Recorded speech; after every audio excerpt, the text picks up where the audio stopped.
My glamour girl, girl. Give me just a minute, yep, just a minute. Wait, let me tell you this. Would you wait a minute? I've never seen a girl like you before. Over on the edge, but still you glow. Yep, but still you glow. Whenever in the room, you still the show. I see no one else but you, yeah. My glamour girl, you're worth more than gold. I think you should know. The spotlight's on you, my glamour girl.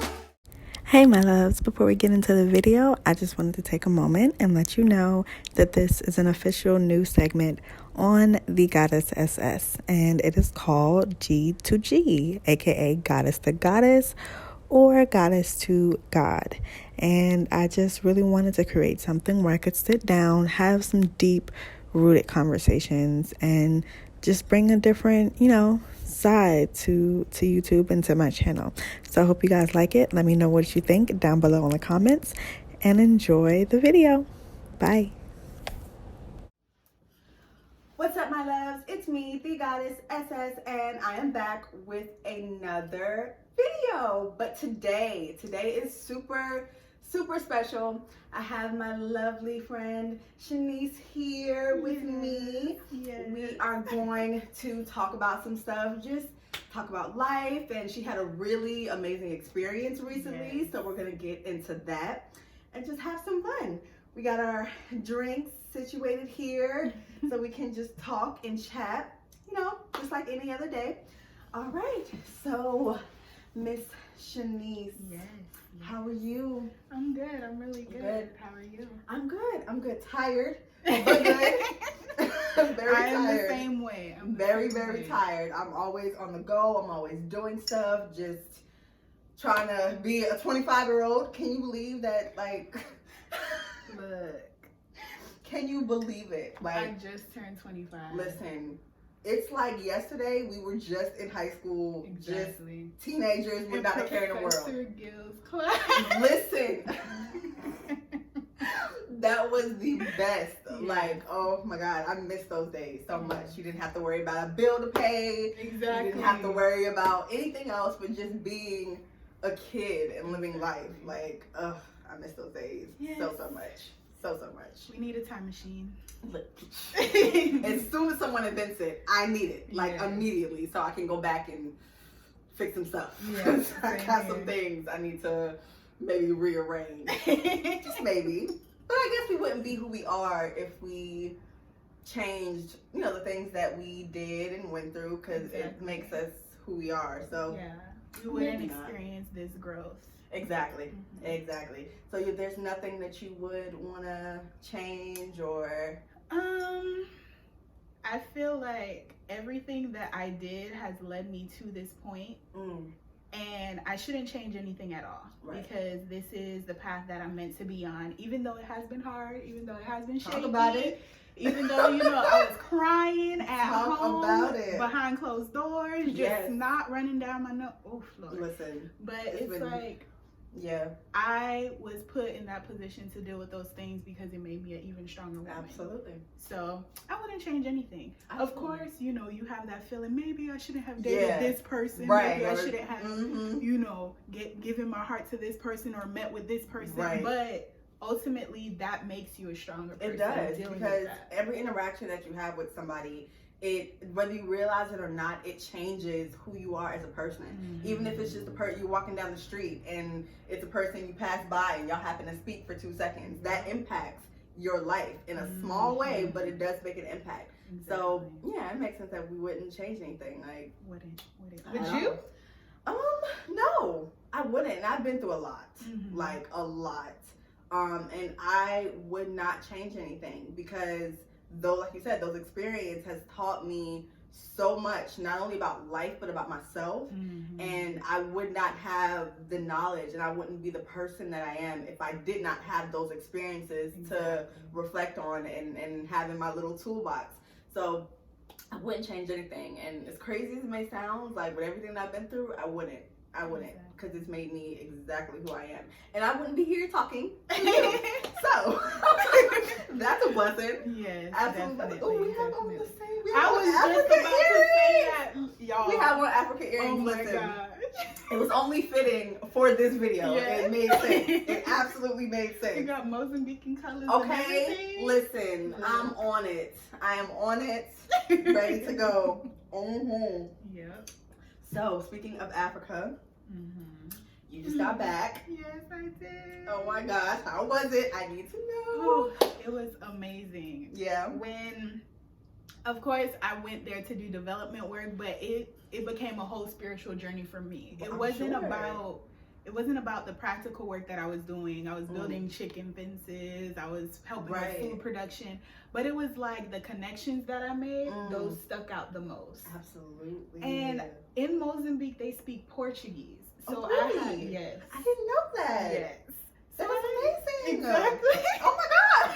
So your girl had to learn Portuguese for about 2 months before I went there. Wow. And it's such a hard language. Yeah, language to wow. Accomplish or to learn, because going from English, which is straightforward, right, and then you have all these other Romance languages, Italian, French, and they're like, there's a million things you could say. Absolutely. With that means one thing. Yes. So absolutely. it was so hard for me, but it didn't matter if I had that language barrier, because people still connected to me. And that's the beautiful part about it. That's what I love about just being human first, and being in that experience, and just allowing love and life to just be that communication that you share between another person, because that's all that matters. And it was mind-blowing, because I was like, I don't even speak the same language, and the things that I'm saying, I'm butchering, but it's like they still talk to me as if I was a sister. They still, connected to me as if, I was a mother. And it was just like, it brought tears to my eyes, because about to bring tears to my eyes. I can't. Seriously, that's amazing. So tell me about what you had to do. First of all, what organization did you go over there with, and what are they about? Okay, so One World Center is a nonprofit in Michigan. It's a little small town called Dowagiac, and they're dedicated to training volunteers to go into parts of Africa and parts of South America. So my organization, based in Michigan, had 4 points, or 4 countries in which you can go to. That's Brazil, Malawi, Mozambique, and Zambia. So, based on... So did you get to choose, or was it... Based on, you did get to choose. Okay. It's based on how many volunteers they send there, because there was a situation in which there were too many volunteers in Malawi, so they closed that. Got you. So there was availability in Brazil or Mozambique for me. So what made you choose Mozambique? It's the motherland. I wanted to connect back to my roots. And I really felt like I did connect. Right. And I really felt like I came back home. Right. That's the crazy thing, because I don't know everything past, my parents being from Haiti. So I don't know what roots I have from Africa, but it was just like being there. Yes. Oh, it felt so great. That's like one of my dreams, is to go to Africa. You're gonna go. Like, I am. The affirmation. Oh, I am. I'm absolutely going. Yeah. I'm claiming it. You know, everybody's going back to Africa, like call it the year of return. Everybody's just kind of waking up and migrating back, and particularly Ghana. But I have to experience that, because I know me, I'm a very spiritually in tune person. So as soon as I step foot on the ground, I know it's just gonna be amazing. Like, so what kind of things do you have to do or did you have to do to prepare to go over to Africa for this trip? Of course, the language. I had to learn about the culture differences, learn the history, learn the societal, their norms societal ways. the style of living. I had to learn about the circumstances dealing with education and health and all that stuff. And I had to formulate ways before I went there, formulate ways. And then when you get there, don't impose those ways. Right. But ask them, kind of, you know, ask the people, you know, what do you think would make your community better? Right. What do you need? How can we help you? Yeah. Right. And I'll be the tool. Because it's not about me. It's about helping. Absolutely. It's about supporting. I don't like saying helping because it feels like, like you need help. I don't feel like, I'm just here to support you as your sister, as just another human being. I'm just here for you. Yes. And I greatly appreciate that. And I know that they did, because that's so beautiful. I really can't stop it, Shanyce. I'm not doing this with you. I'm not doing this with you today. Absolutely not. When I tell y'all, listen.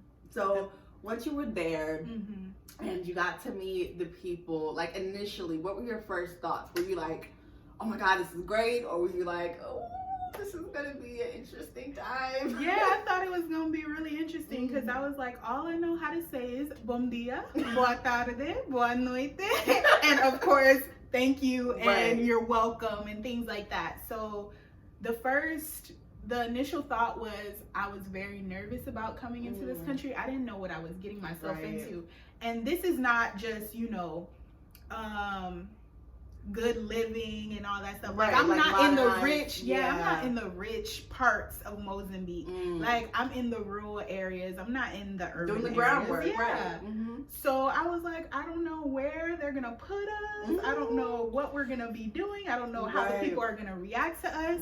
Because there's certain people, like you see in the older generations, they kind of look at foreigners as if, okay, what do you want? Right. It still had that trauma sort of there, so it's kind of off-putting. I completely understand that. So were they aware that you guys were coming prior, or how does that work? My project leader and I believe a couple of the staff members that we were working with, because we work with we partnered with an organization called ADPP. It says there. Okay. Yeah, that's there. So it was one nonprofit reaching to another, and we just connected and we did work together side by side. That's awesome. So it was like the project leader knew, the administration knew, but the students didn't know. And that's who we were catering to. Okay. So when we went there, we saw the administrators and the project leader first. We had a lot of meetings to do just to, you know, put where we were gonna, you know, put our plan together, our activities and all that stuff.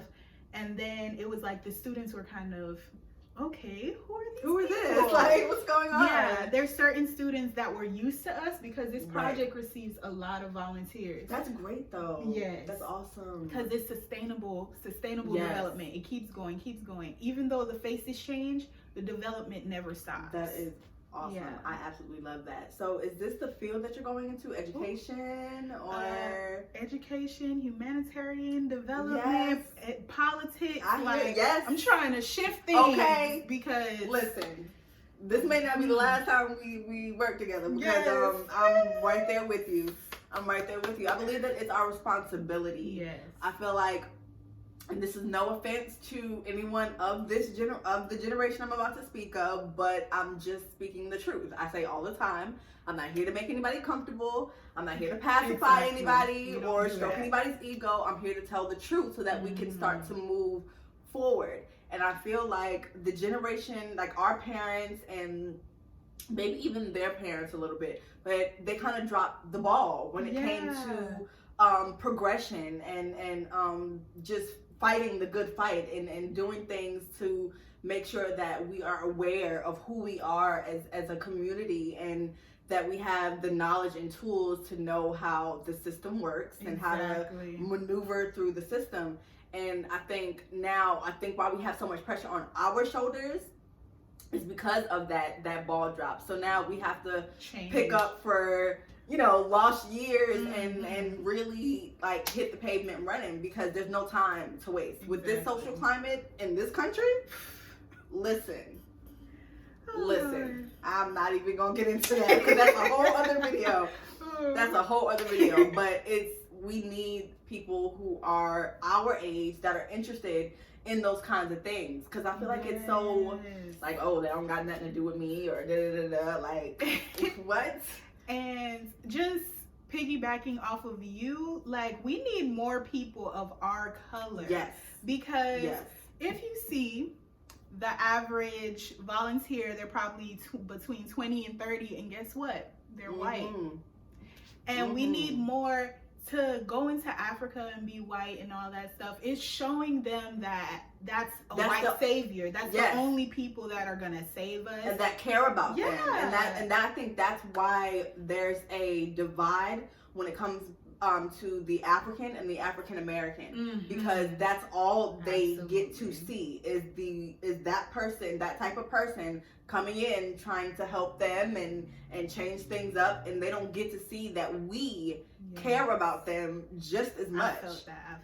Okay, I'm doing an article on that. Listen, as we speak. So that's it's funny. Like, that's crazy. I feel so deeply about that. I am so passionate about that because I see it all the time online.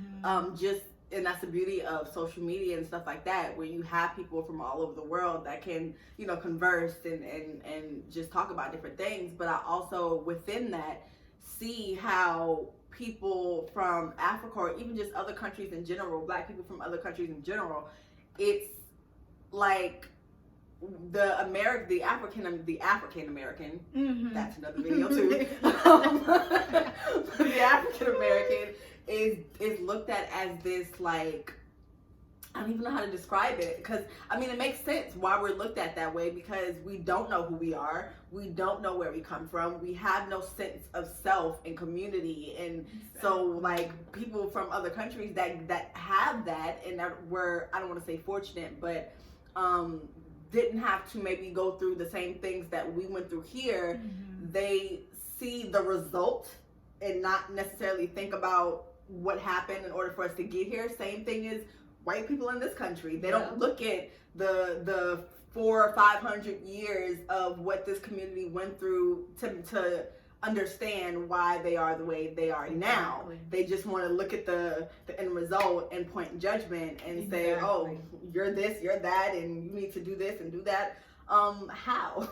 Like, how? But that's the importance of being and having these generational curse breakers and these people that are pushing the envelope and making sure that it stops here.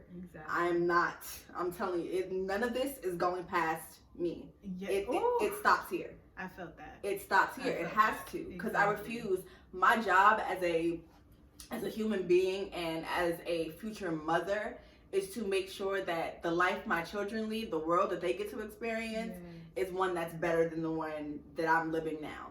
And the one that I'm living now, it almost makes you not want to have kids. Like, it almost makes you not want to have kids, and that's so sad. But it's because I feel that way, it's my responsibility to do something about it. So that's why I appreciate people like you. Change the narrative. Yes, we have to. We absolutely have to.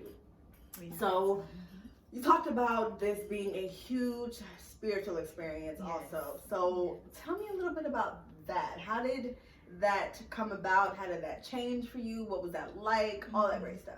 So here in America, where there's a lot of noise, a lot of distraction and all that stuff, I never really had time to like look within myself and find the parts of myself that I wanted to change and grow from. So I always had like all these things, all these attributes, from the past that were not benefiting me. They were just there. I kept them inside because I was dealing with everything else in the world. And it was like coming to Africa and seeing their lifestyle, it was like a stillness that you wish you had. It was a quiet, it was a peace that you wish you had.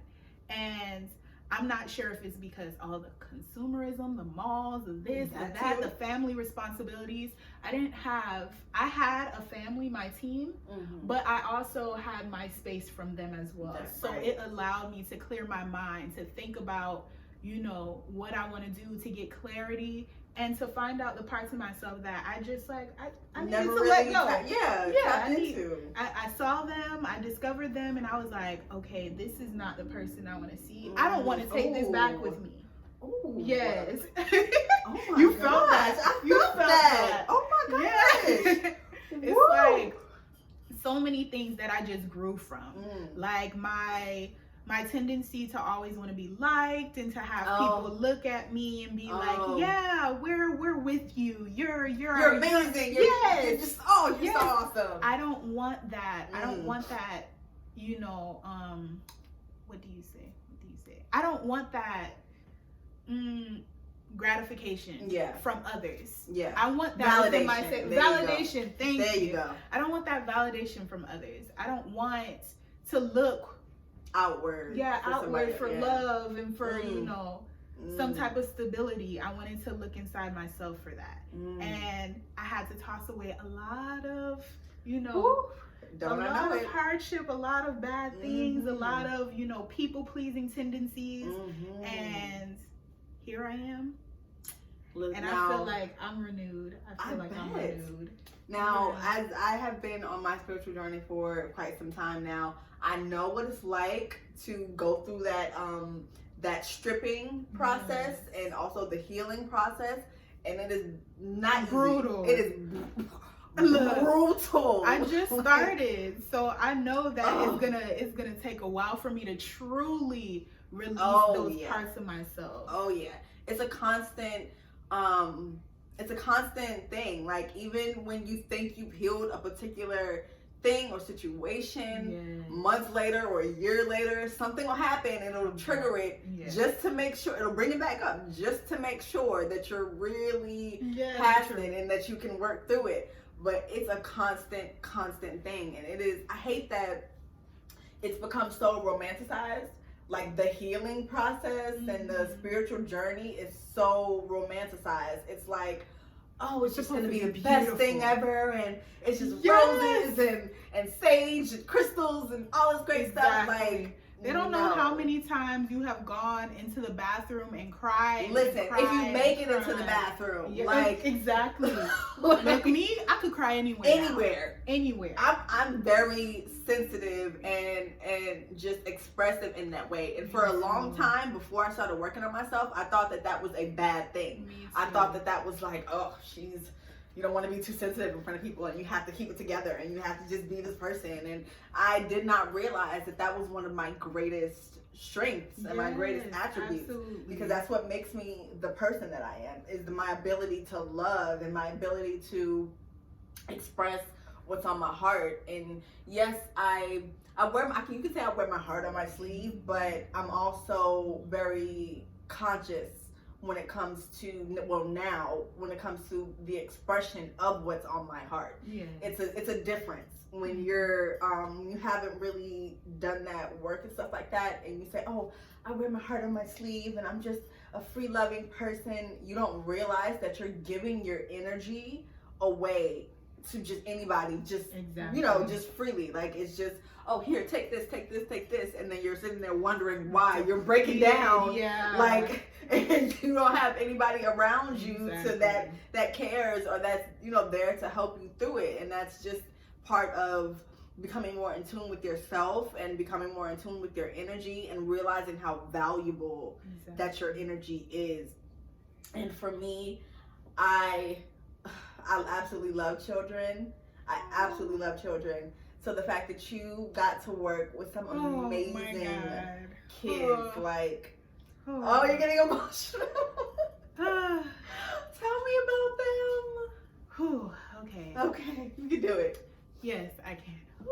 Okay, so apart from our main project, which was at a teacher training college, we decided to roam around the community and see who we could, you know, connect with, who we could speak to, if there were larger projects that we could contribute to, because we didn't only want to limit ourselves to our project area. So we found 2 preschools. Well, one primary school and one was a secondary school. Now, was their education system set up kind of the same way that ours is, as far as like the grade levels and things like that? No. Okay. There were students that were 17 and they were still in primary school. Okay. So it's based on, you know, your ability and what you can do. So Our first school was partnered with ADPP as well. It's called Formigas do Futuro. Ooh. And yes, it's called Ants of the Future in English. But this particular school, it was, you know, the structure was nice. You could tell that they were being funded well. Right. And we decided we wanted to basically give English classes, like courses that they've never had before. So we had an issue with some of the girls. A lot of them were getting pregnant young and just not going to school anymore. Oh, okay. Because they felt like their education, you know, wasn't the main factor. Yeah. I'm taking care of a child. Right. I have a household and a husband to take care of. Therefore, I don't need to go to school. Right. And we wanted to change that mindset by allowing the girls to really think about their dreams and to allow them to really formulate a big picture and formulate goals so they can actually accomplish them. There's girls there that wanted to become teachers. Well, they want to become teachers, they want to become lawyers, they want to become politicians, they want to make their own businesses. And we were like, we need to push this forward. Yes. And we need to also break the thought that once you get married, or that you need to get married young. Yeah, right. You don't have to get married young. Focus on your goals, sweetie. Okay. And then you could think about marriage, and then you could think about the guy. And you know, make yourself happy. Yes, I just did a video unpacking Beyonce's Elle magazine interview, and I had brought up in the video, I remembered her doing an interview with Oprah, and she said it's very important that you have your own life before you become somebody else's wife. Absolutely. And I was like, oh. And then in a documentary she did, she said while she was pregnant, like the last few weeks, she wanted to take that time to mother herself before she became a mother to somebody else. And I'm like, oh, that gave me chills. Listen, that's so important, especially as women, because we innately have that perception that, oh, we have to be the caretakers and we have to do for everybody else and take care of everybody else, and we come last and it's okay. That's just how the world works. But we rarely get to see or get told that no, it's okay for you to come first. It's okay for you to put your life and your dreams and your goals ahead of anything and everybody else. That's okay. That doesn't make you selfish. That doesn't make you less of a loving person or less of a woman in any type of way. If anything, it makes you more. Yes, like she was reading my mind. It makes you it makes you more selfless. Yes, because you're developing yourself to be able to love. Yes. To be able to love fully, to be able to care fully when your time is ready. If you're not happy, how are you going to make somebody else happy? Because you don't know what happiness is until you've gotten happy and loved yourself. Exactly. I can honestly say that, being someone who, you know, went through the typical prior to working on myself, you know, just doing what women and young girls normally do in the world, dating and being so concerned with that and all that. I can say that I did not know what love was until I started to love myself and work on myself. That is a whole different type of love. And once you have that, you love from a different place. You don't love out of need or out of just, you know, automatic ways. It comes from a place so much more deep and genuine, and the way it comes about, like, you look different to people when you've been loving yourself. You can tell, like, you get a true glow. And I was like, wait a minute, this is a real thing. Okay, this is different. I like this. But I'm glad that I had the best of both worlds, because I got to see both aspects of life and both ways of experiencing love, if that makes sense. Because how you experience love prior to loving yourself is very conditional. Yes. But once you've gotten that, you don't care about what you receive. You don't care about what you get back. You're not concerned. You're just like, I'm loving somebody. And it's me. Yes. It's me. Yes. Absolutely. So what was that like, particularly with the women and the girls there? Did it feel like a sisterhood? Did it feel like, you know, just those that group of women that you could just turn to and just rely on? And I would definitely say at the teacher training college, I formulated a sisterhood. There were so many girls that, and it was just from like surfaced things, just being like, oh my gosh, you're so pretty, your hair is so pretty, complimenting each other. Yes. Just showing that love. Yes. And it's like open love. Like, I've never seen sisterhood, because here in America it's a bit, you know, we have so many things to pick and chew and fight over, and it's like, why? For no reason. Why? For no reason. When I went to Mozambique, it was like, yeah, there could be jealousy, yeah, there could be that, but then there was so much acts of love with the sisters. There was so much forgiveness. There was so much openness. And I was just amazed by it, because I was like, this is what I want. Yes. And I wish I could bring it back. But still with we got a long way to go. Yeah, we do. We have a long way to go, especially with women here, because we're just trained. Society has told us that we have to look at each other as competition. Exactly. That you can't be proud of another woman, or that you can't support another woman, and that somehow by doing those things it diminishes you or takes away from you in some type of way, which makes no sense to me. Like, I get so full when I'm just on the street and I pass by a woman, which I love her hair, and I compliment her, the smile that comes on her face, it fills me, and I appreciate those things so much. I am truly a woman's woman. I love my sisters. I love women. I love supporting one another, and the conversations that you have with a woman, there's nothing like that in the world. That connection, that type of empathy, that you can't find that. There's nothing like that. Listen, there's nobody can understand you like somebody who's basically, walking in the same shoes. Exactly. And that's what I want us to get more in touch with, is, like I said, relating to each other as the human form, rather than what we see on social media and who we portray ourselves to be. Because at the end of the day, when all of that is gone, you are still a human being. You are still a woman, and you need that support. I don't care what anybody says. You need that relatability and that support from someone who understands. Because in this world, in this patriarchy, excuse me, don't say it. That's what it is. In this patriarchy, you need that. Exactly. Because they love to tell you who you are as a woman and what being a woman means. And I think that's why we're so messed up here. Because who do we have to say, no, that's not who a woman is. A woman is this. A woman is all of these things. So I think it's trained us to kind of look at each other as inferior and competition, and what do you want to take from me?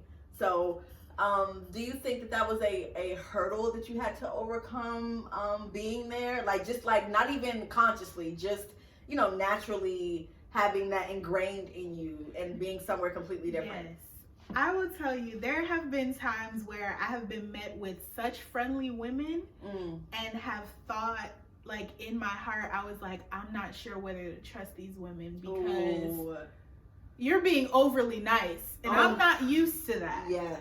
Because when you see, I have childhood best friends, but I also have friends that came, later on, who backstabbed me, who hurt me, who treated me unfairly, who were energy vampires. Ooh. And oh man, I was like, I'm not sure if I could put myself out there and be friends, especially in a different country. I'm not sure what type of tendencies you guys have, what type of, toxic behaviors you have. And I realized, in my heart, of course I had those, I had that caution or whatever, but then after talking to them, even with my broken Portuguese. Okay. They were like, it worked.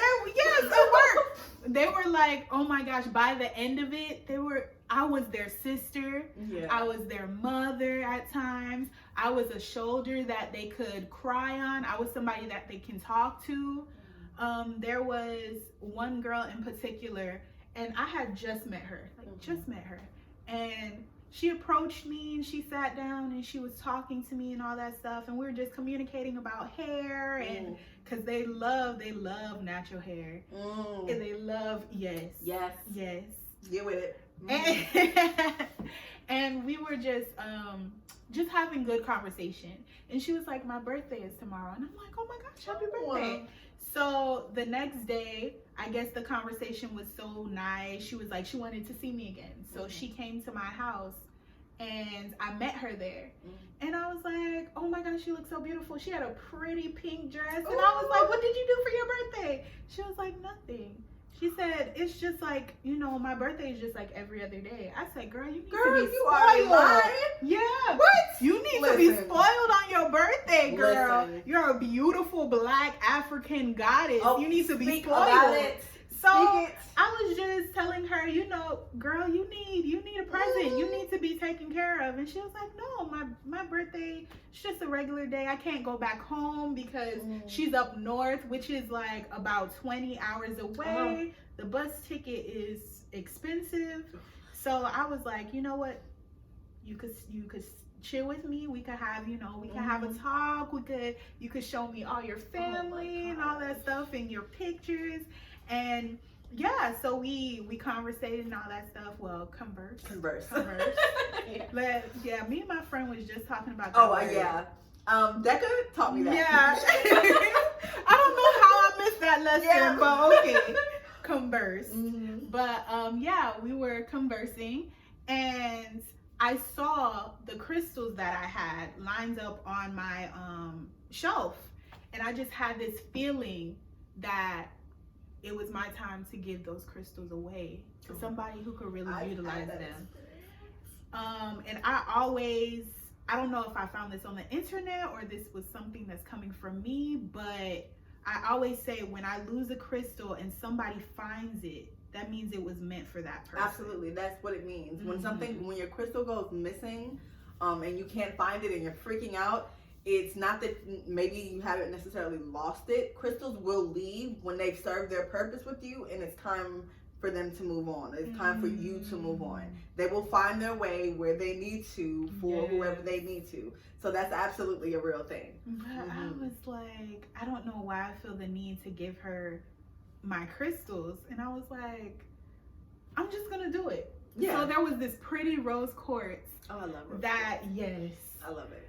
That matched her dress. But it wasn't only that. It was just, I felt like she needed to love herself much more because she was so in doubt at times. She didn't feel like she deserved love, not even from herself, because you could just tell by her aura. And I was like, girl, love yourself. And I get your head up, baby girl. Yes. Like, you don't understand how beautiful you are. Come on now. And I just felt compelled to give her those crystals. I gave her a clear quartz, a rose quartz, and I believe a few other crystals, but I was like, it's my time. So it's done what it's done for me. And I'm the person that I am today because of just all of it. Just all of it. Just the affirmations, the crystals, the giving love without caring to receive it back. So I was like, you know what? I received my blessing. It's time for me to bless you. Absolutely. And when I tell you, she teared up. She cried, and we cried together because I was like, this is love right here. And till this, I don't know. It's okay. It's okay. Just let it flow. But that's my sister till the end. Like, I love her so dearly. And all the other women that I encountered and I met with, crystal giving or not, like those are my forever sisters. Like, we have a bond, and I know I'm going back. Okay. Because I have to see them.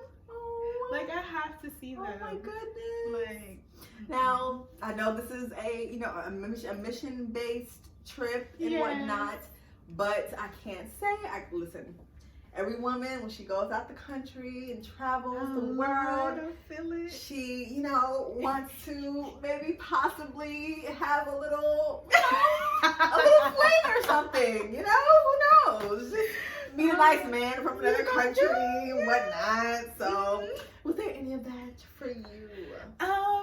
There was. You can be as, discreet as you want to be. I'm just being nosy. Cover the PG-13 parts. But yes, there was. And just going back to what you said about when you love yourself, you love so much, you love deeper. Yes. And you love, it's a different kind of love. Like, it doesn't even feel the same. Exactly. It doesn't even manifest the same way. It's like, and it becomes a knowing. Exactly. That's what it is. It becomes a knowing. Before it's like, this person makes me feel this way, so I must love them. But after you've loved yourself, it's like, wait a minute, no, it's you. Like, okay, you is who this connection is supposed to be with. It's crazy. It's absolutely crazy. Oh, Lord. Oh, yes. So is that what you're saying? Yeah, I did. After, when you go there, if you go there, you'll get a lot of attention. Beautiful Black woman. Yes, of course you're going to get a lot of attention. Okay. Listen. So, so I received a lot of attention. Attention I did not want. I was just like, no, I'm focused on this type of work, all that stuff. I just want to blend in. Yeah, I just want to do what I gotta do. I'm not sure if I'm a place where you can blend in. Yeah. That's a word. That is a word. Look, there's no race there. Oh. All right. But I got a lot of, offers from guys, I want to take you out, blah, blah, blah. And I was like, oh. That's nice. Yeah, that's nice. But I'm not looking for a relationship. I'm not looking for anybody. I'm not, searching for something. I'm just trying to do me right now. But that's when it happens, though. Exactly. That's when it happens. When you are doing you and you are focused on minding yourself. Your own business. Minding your own business. They want to come, be like, here I am. I'm like, look, I didn't ask for this, guys. Listen, who sent you? Not right now. Who sent you? I need to know, because they come like fully decked out, like with all the bells and whistles. So beautiful. Listen, like, when did you just drop out the sky? Like, I don't understand. How does this work? But it feels like that too. It feels like that. Oh my God, like, you might have really been made for me type of thing. Like, and I think it takes going through that self-discovery process so that when you do meet that person, you can say, oh, you were made for me, because you know who you are, and you the energies, they match, and you can feel that they match. So, girl, and I know there's some things why you had to keep it to yourself, but why you had to be all the way in Mozambique? Listen, I can do long distance. I can do that. We'll find each other. We'll come back together. If I don't meant to be. It will. Listen, I'm gonna say this right here, right now. What day is it? It is Monday, the 20th, January 2020. I'm going to guarantee you that in 6 months to a year, that's gonna be there. What? Oh, I'm telling you. Seriously. Y'all gonna find y'all. I'm telling you. I received that. So maybe next time we go into a wedding, who knows? Yes, maybe. I'm excited about that. Yes. I'm glad, like, even though it wasn't anything serious, like, it's good to just have that, that experience and be in a whole nother country and still feel like, okay, I got it. Like, I'm cute. Yes. I can do this already. Phenomenal woman and everything. Okay. Listen. So what would you say, out of your whole, how long was the trip again? I was on a 4-month contract, and I trained for 3 months prior. Okay. So out of that whole experience, what would you say were like your main just highlights and takeaways from your experience? Not communication, but connection is nonverbal. Oof. Is nonverbal. Oof. Communication can be nonverbal. You don't need, I'm telling you don't need the language. Just be wholeheartedly yourself. Just have good intentions in your heart. And trust me, the people are going to see it. They're going to connect to it. And they're going to remember you forever. Because I will remember them forever. It did not matter what I put my hands to. It mattered who I shared those intimate moments with.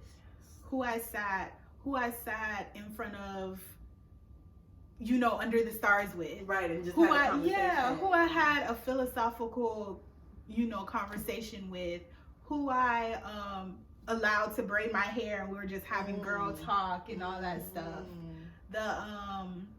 The students that I connected with, when they show you their children, when they show you their family, that's it, that you have a special place in their heart.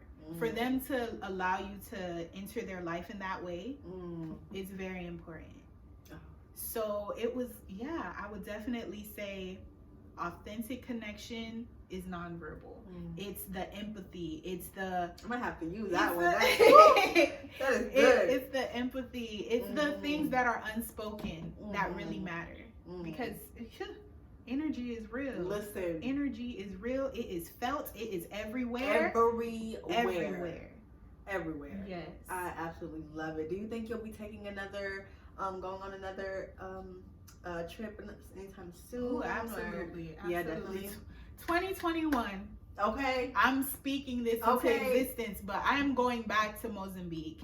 Whether it's through another organization, I'm thinking about the Peace Corps right now. Yes. I'm so proud of you. Thank you. And I just have to say that, I knew you when we were 16, and to see everything that you're doing now, I'm so proud of you, and I'm grateful that I get to see your evolution and your growth, and even just be a small part of that. I'm truly grateful for that, and I'm so proud of everything that you're doing. I love you. I really, really do. I love you. We're about to cry. We might have to be oh my gosh, I really am. And so I appreciate you for coming and talking to me and sharing your, experience. And I don't know if you know off the top of your head, but how can people, get into the organization or get in touch with them? Absolutely. So One World Center, you can go to the website oneworldcenter.org. And they have a lot of information on the types of programs you can do. I was in the 9-month program. There's longer commitments. You can take an 18-month program, train for 6 months, and then go abroad for 6 months, and then do your project, your journal period for 6 months. So you can also see other ways that you can connect with the community and all that stuff. And if you want to check out our partnering organizations, ADPP, you can just put ADPP in the search bar because I don't know their website right now off the dome. But search ADPP. It's a really good organization, and it could definitely get you places. Absolutely, that's awesome. Thank you so much. I absolutely love you guys for watching. Thank you for sitting with us and, just joining in the conversation. Please do not forget to like, comment, share, and subscribe. Don't forget to press that notification bell so that you're notified every single time I post a new video. I don't want you to miss anything. I am on the road to 100 subscribers, you guys. When I get there, I promise you, I have some amazing, amazing things coming. So just rock with me. I rock with y'all, and we're just gonna enjoy this journey and just see where it takes us. I love you guys so much for watching. I will see you guys in the next video. Bye. My glamour girl.